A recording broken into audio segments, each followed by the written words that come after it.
Cultination. Bonjour. Les Anunnaki sont une race mythique, mentionnée dans des textes très anciens. On dit qu'ils vivent sur une planète lointaine qui orbite autour du Soleil de manière très excentrique.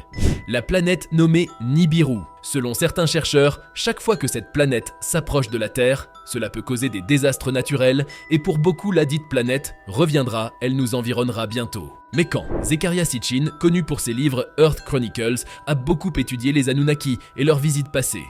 Beaucoup lui ont demandé quand cette planète reviendrait, mais il n'a jamais donné de date précise, seulement qu'elle est à mi-chemin de son trajet. Et si par le précédent passage de Nibiru, ses habitants sont arrivés sur Terre, ne sont-ils pas déjà arrivés? Qui sont les Anunnaki et que savons-nous de Nibiru? Voilà quelques questions auxquelles nous tâcherons d'y répondre dans cette vidéo à but informatif et éducatif. La création par des anciens extraterrestres sumériens, les Anunnaki. La théorie des anciens astronautes, si vous la connaissez, semble être une idée tirée par les cheveux. Pour ceux qui ne la connaissent pas, la théorie des anciens astronautes postule que des extraterrestres ont visité la Terre dans un passé lointain et ont exercé une influence sur le développement de la civilisation humaine. Elle semble tellement ridicule et fantaisiste que pour la plupart, elle ne pourrait pas être vraie. Mais si c'était le cas, et si dans les faits, une civilisation extraterrestre incroyablement avancée a visité la Terre il y a des milliers d'années, et si, plutôt que de simplement observer, ils n'avaient joué un rôle actif dans notre évolution. Selon la théorie, ces extraterrestres ont peut-être manipulé génétiquement des ancêtres préhumains, les transformant en humains modernes. Ils auraient fusionné leur propre ADN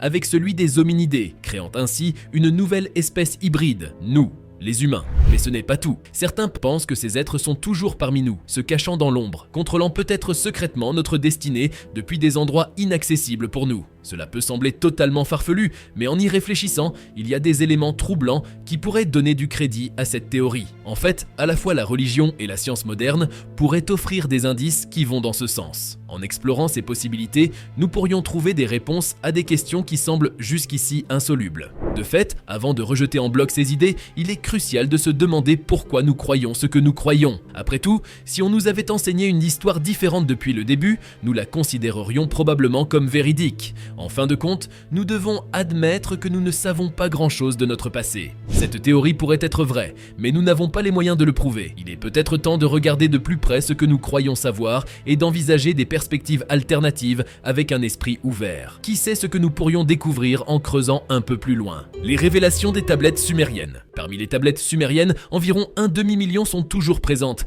mais seulement environ 20% ont été déchiffrées. Ces tablettes racontent l'histoire de la Terre et de l'humanité. Les Sumériens sont considérés comme la première civilisation reconnue de notre histoire. Ce qui semble incroyable, c'est qu'ils avaient des connaissances des planètes Uranus, Neptune et même Pluton bien avant leur découverte officielle. Pluton, en particulier, n'a été identifié qu'en 1930, Uranus en 1781 et Neptune en 1846. Mais comment auraient-ils pu avoir ces connaissances sur ce qu'il y a au-delà du ciel? Ils attribuaient ces connaissances à des êtres différents qui leur auraient transmis ces informations, comme le rapportent les traductions de leurs tablettes. Toujours d'après les traductions, Nibiru, également appelée la planète de la traversée, effectue un passage à travers notre système solaire tous les 3600 ans. Ce phénomène serait accompagné d'une traînée de météores, de comètes et d'autres éléments, engendrant d'importants changements sur Terre, tels que des bouleversements climatiques, des séismes et des éruptions volcaniques. Certains pensent même que les perturbations actuelles de notre planète pourraient être attribuées à Nibiru. Oui, ça semble un peu forcé comme raisonnement, mais il est logique de considérer que la gravité exercée par un corps planétaire massif en mouvement dans notre système solaire pourrait influencer notre planète. Des publications scientifiques prétendent de même avoir découvert des preuves de l'existence d'une 10e planète. Les effets gravitationnels observés sur les planètes extérieures pourraient être expliqués par la présence d'un corps céleste inconnu de grande taille.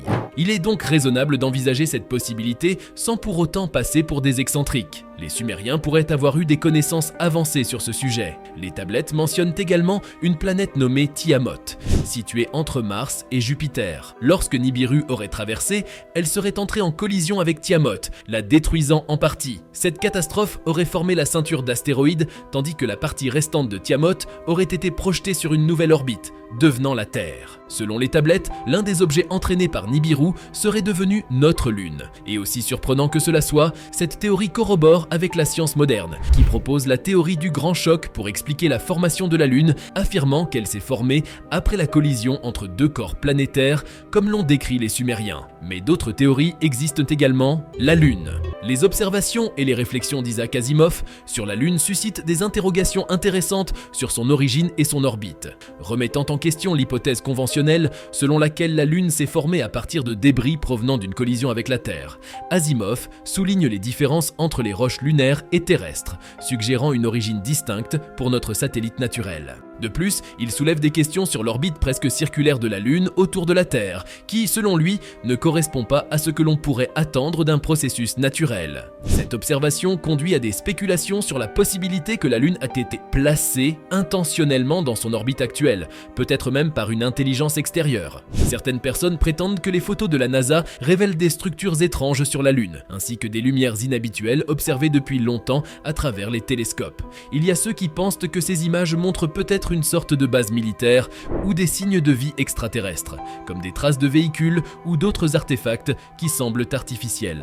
Ils se demandent aussi si la position exacte de la Lune lors des éclipses solaires est simplement le fruit du hasard, ou si cela suggère quelque chose de plus remarquable dans la nature. Certaines personnes avancent même l'idée qu'il y a des pyramides sur la Lune et sur Mars, affirmant que leur disposition ressemble étrangement à celle des pyramides de Gizeh en Égypte. Mais comment cela serait-il possible? Se pourrait-il que des êtres intelligents aient colonisé notre système solaire des milliers d'années avant le début de notre histoire? Des choses étranges sur Terre. Sur notre propre planète, il y a tant de mystères qui défient l'explication conventionnelle, à moins que nous ne soyons prêts à envisager des idées qui pourraient sembler folles ou impossibles à première vue. Des artefacts datant de millions, voire de centaines de millions d'années ont été découverts, remettant en question notre compréhension de l'histoire ancienne.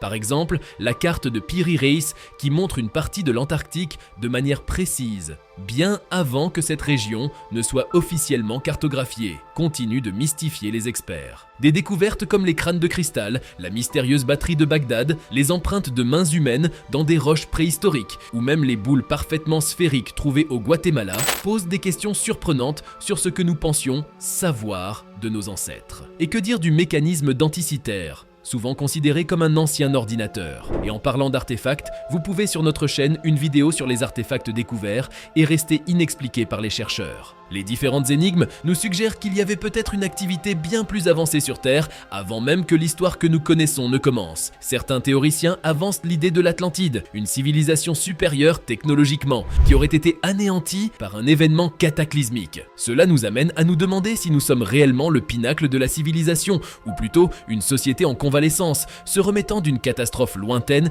qui a effacé notre mémoire collective. Peut-être avons-nous oublié notre propre histoire, coupée de notre véritable passé par une sorte d'amnésie collective. Pour certains, cette idée n'est pas seulement une hypothèse, mais une vérité à laquelle ils adhèrent fermement, puisque nous ne savons toujours pas encore, par exemple, comment les pierres en Égypte ont été déplacées. Ces monuments antiques de Gizeh définissent souvent notre compréhension moderne. Les blocs de pierre colossales, certains datant même d'avant l'époque des anciens Égyptiens, suscitent des questions sur les techniques utilisées pour les déplacer. Ces pierres, pesant des centaines de tonnes, défient nos attentes quant aux capacités technologiques de l'Antiquité. La Grande Pyramide elle-même suscite des débats. Contrairement aux autres tombes ornées d'hiéroglyphes détaillant la vie de ceux qui y sont enterrés, la Grande Pyramide est dépourvue de telles inscriptions. Certains avancent l'idée qu'elle n'était pas un tombeau, mais plutôt une sorte de centrale électrique, captant l'énergie de la Terre pour la redistribuer à travers le monde. D'autres sites, comme Karnak et Baalbek, abritent des pierres monumentales pesant jusqu'à 800 voire 1000 tonnes.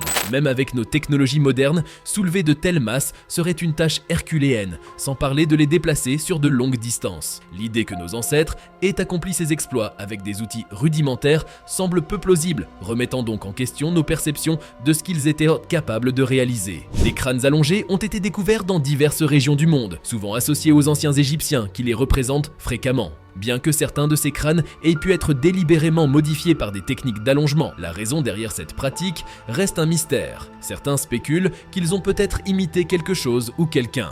De plus, des crânes étranges et inexpliqués, avec des caractéristiques telles que des crocs ou des dents pointues, ont également été trouvés. De nombreux objets qui ne sont pas communs aux humains sont découverts dans le monde entier, suggérant un phénomène de visite extraterrestre. Les Anunnaki débarquent sur Terre. Selon les récits des anciens Sumériens, il y a plus de 400 000 ans, les Anunnaki, une civilisation extraterrestre qu'ils nommaient « ceux qui sont venus du ciel », sont arrivés sur Terre. Leur objectif initial était de trouver de l'or, mais face à la rareté de ce métal précieux dans certaines régions, ils se sont établis en Afrique, où l'or était plus abondant. Cependant, l'extraction de l'or était un travail difficile, et les Anunnaki, qui étaient des explorateurs spatiaux plutôt que des mineurs, n'étaient pas enclins à s'engager dans cette tâche. Ils étaient confrontés à un dilemme: rentrer chez eux sans l'or nécessaire pour réparer les dommages causés à l'atmosphère de leur planète d'origine Nibiru, ou trouver un moyen de recueillir suffisamment d'or sur Terre. Selon les tablettes sumériennes, un certain Enki était le responsable scientifique de cette mission. Pour résoudre le problème, Enki aurait suggéré de modifier génétiquement les habitants primitifs de la Terre pour qu'ils puissent être utilisés comme une main-d'œuvre efficace dans l'extraction de l'or. Une idée qui rappelle étrangement le récit biblique de la création de l'homme à l'image de Dieu, où Dieu lui-même est représenté comme conseillant sur la création de l'humanité. Il est mentionné dans les textes sumériens que certains Anunnaki étaient en désaccord avec cette proposition, estimant qu'il était inapproprié de manipuler la race humaine de cette manière. Cependant, Enki aurait argumenté que ce n'était pas une création entièrement nouvelle, mais plutôt une amélioration de la race existante. Les tablettes sumériennes décrivent également le processus par lequel les Anunnaki ont créé les premiers humains hybrides, appelés Adamu. Ce processus impliquait la fécondation d'un ovule préhumain avec le sperme d'un mâle Anunnaki, suivi d'une implantation dans l'utérus d'une femelle préhumaine et enfin d'une naissance par césarienne. Il est intéressant de noter que les récits sumériens semblent préfigurer de nombreux éléments des histoires religieuses ultérieures, y compris celle de la création dans la Bible. La théorie de l'Ève mitochondriale en génétique humaine, qui suggère que tous les êtres humains descendent d'une seule femme africaine, et celle de l'Adam scientifique, qui fournit un ancêtre commun masculin, semblent également trouver des parallèles avec les récits sumériens et bibliques sur les origines de l'humanité. L'idée que les tablettes sumériennes servent de source primaire pour comprendre les origines de l'humanité et les interactions avec des entités extraterrestres est intrigante. Cela souligne l'importance de prendre en compte diverses sources historiques et culturelles dans notre quête, pour comprendre notre passé et notre place dans l'univers. Que leur est-il arrivé? Si nous envisageons l'idée d'anciens astronautes ou d'extraterrestres ayant visité la Terre dans un passé lointain, cela signifie que nous devons ensuite considérer ce qui leur est arrivé. En effet, certains ont trouvé des réponses dans les récits bibliques, qui pour eux suggèrent que ces êtres seraient restés parmi nous, continuant à exercer une certaine influence sur notre planète. Depuis que les humains ont commencé à documenter leur histoire à travers des images, il existe une continuité remarquable dans les rapports faisant état de rencontres avec des êtres d'un autre monde. Des représentations d'objets volants non identifiés et d'êtres extraterrestres ont même été découvertes à l'intérieur de grottes anciennes. Cela signifie que ces phénomènes sont observés depuis des millénaires et sont ancrés dans notre histoire collective. Toutes les civilisations, anciennes et modernes, ont enregistré d'une manière ou d'une autre des interactions avec des êtres qui semblent venir d'ailleurs. De nos jours, avec l'essor de la technologie, les observations d'objets volants mystérieux dans le ciel continuent, et de nombreuses expériences restent sans explication rationnelle. La conclusion serait donc qu'ils ne sont jamais partis, ils ne sont jamais allés nulle part, ils sont toujours présents parmi nous, ils pourraient même être indiscernables de nous, ressemblant à des humains ordinaires. Comment distinguer ce qui est humain et ce qui se rapporte à l'extraterrestre dans ce contexte-là? Que veulent-ils? Que font-ils? Les extraterrestres dirigent-ils la Terre? L'idée que des entités extraterrestres contrôlent secrètement la Terre et dirigent les affaires humaines est un thème récurrent. Ce seraient eux qui dirigent notre monde dans l'ombre, semant la division et le conflit entre les gens. Ils manipulent les gouvernements, les médias et les institutions pour maintenir leur emprise sur la population mondiale. Ils manipulent les systèmes politiques en créant une illusion de choix entre deux options, alors qu'en réalité, ils sont ceux qui tirent les ficelles. Leur stratégie consiste à nous diviser en nous poussant à choisir un camp, alimentant ainsi des querelles inutiles. Leur tactique inclut la propagation de fausses informations, l'organisation de conflits et la manipulation des masses par la peur et la tromperie. Ils ont instauré un régime de contrôle basé sur la propagande et les mensonges, maintenant ainsi leur emprise sur toute l'humanité. À un moment donné, les extraterrestres ont décidé de rompre tout contact direct avec les humains. Pour eux, le terme humain signifie littéralement homme sale. Ils nous verraient comme de simples animaux impurs. Pour maintenir leur contrôle, ils ont instauré des organisations religieuses, utilisant les religions pour diviser et distraire les gens. Selon certaines théories, même les prêtres et les dirigeants religieux ont servi d'intermédiaires, se posant comme les seuls capables de communiquer avec un dieu tout-puissant, éloignant ainsi les humains de toute interaction directe avec les extraterrestres. Cette stratégie a été efficace pendant des millénaires, notamment au Moyen-Âge, où l'Église romaine exerçait un contrôle total sur les masses analphabètes. Cependant, avec l'avènement de la Renaissance, où les gens ont commencé à lire par eux-mêmes, une prise de conscience s'est produite. Les individus ont réalisé qu'ils pouvaient penser par eux-mêmes, remettant en question les dogmes religieux et cherchant leur propre vérité. Aujourd'hui, l'argent est devenu le principal moyen de contrôle. Il contrôle les gouvernements, les entreprises et les médias. Mais derrière ce contrôle financier se trouveraient encore ces entités extraterrestres, manipulant les rouages de la société pour servir leurs propres intérêts. Il est indéniable que le contrôle économique et politique du monde est largement concentré entre les mains d'un petit nombre d'individus et de familles influentes, telles que les Rothschild et les Rockefeller. Les références aux figures historiques telles que Hitler, Staline et Lénine soulignent l'idée que le désir de contrôle et de domination totale est un thème récurrent dans l'histoire de l'humanité. Woodrow Wilson, 28e président des États-Unis, avait dit: depuis que je suis entré en politique, les opinions des hommes m'ont surtout été confiées en privé. Certains des plus grands hommes des États-Unis, dans le domaine du commerce et de l'industrie, craignent quelque chose. Ils savent qu'il existe quelque part un pouvoir si organisé, si subtil, si vigilant, si imbriqué, si complet, si envahissant, qu'il ferait mieux de ne pas parler trop fort lorsqu'il le condamne. La première interprétation de ces propos est qu'il existe un pouvoir invisible et omniprésent qui opère en coulisses, influençant les décisions politiques et économiques à un niveau mondial. Déjà dans l'Antiquité, tous les rois se prenaient pour des dieux, des hybrides de dieux ou des proches des dieux, et cette croyance en la légitimité divine du pouvoir s'est perpétuée à travers les siècles, influençant les systèmes politiques et sociaux du monde entier. Selon certaines interprétations, les familles royales et les élites politiques actuelles descendent directement des Anunnaki qui dirigent cette planète, tout comme la Bible parle des fils de Dieu. Toute la famille royale britannique serait issue de ces mêmes lignées, et chaque élection présidentielle aux États-Unis a été remportée par le candidat ayant les liens de sang les plus étroits avec la famille royale britannique. Le concept des Illuminati est également évoqué, souvent associé à des théories du complot sur un groupe secret qui contrôlerait secrètement le monde. Selon cette vision, les lignées des Illuminati ou des familles royales remonteraient aux Anunnaki, représentant une élite extraterrestre qui maintient son emprise sur la planète. De toute façon, ces idées sont hautement spéculatives et ne sont pas corroborées par des preuves tangibles. Cependant, elles reflètent une fascination persistante pour les origines du pouvoir et de l'autorité, ainsi que pour les récits mythologiques qui entourent ces questions. Mais vous, que pensez-vous de tout cela? Nous sommes à la fin de cette vidéo que j'aimerais vous inviter à liker, et vous feriez mieux de vous abonner maintenant.